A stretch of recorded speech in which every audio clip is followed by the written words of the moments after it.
దారి తప్పినటువంటి సమాజం ఎటుపోతుందని చెప్పడానికి ఈ 2 కేసులు ఉదాహరణ. ఒకటేమో ఈ రాజ్ తరుణ్ అనే హీరో వాళ్ళ భార్య, కాని భార్య, అయిన భార్య ఇవన్నీ కూడా ఉన్నాయి.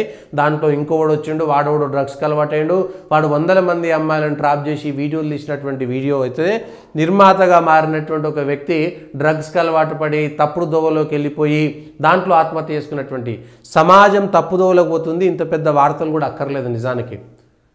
అందుకనే ఈ విషయంలో చాగంటి కోటేశ్వరరావు లాంటి వాళ్ళని ఆంధ్రప్రదేశ్ ప్రభుత్వం సలహాదారుగా పెట్టారు కదా.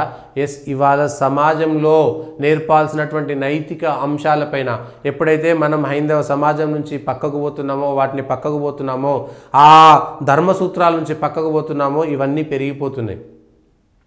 నేరాల సంఖ్య పెరిగిపోతుంది. చిన్న పిల్లలకి సోషల్ మీడియాలు ఇవ్వడము, ఫోన్లు ఇవ్వడం వల్ల, లేకపోతే పనికిరాని సినిమాల వల్ల, సీరియళ్ళ వల్ల, మీడియా వల్ల, పేపర్ల వల్ల, ఈ పనికిరాని పుస్తకాల వల్ల కూడా నేరాల సంఖ్య పెరుగుతున్నది. దీన్ని కూడా ఆలోచించాలి. ఈ 2 ఇష్టం లేనటువంటి వార్తలైనా కూడా ప్రజలకు చెప్పాల్సినటువంటి అవసరం ఉన్నది, ప్రజలు నేర్చుకోవాల్సినటువంటి అవసరం ఉన్నది.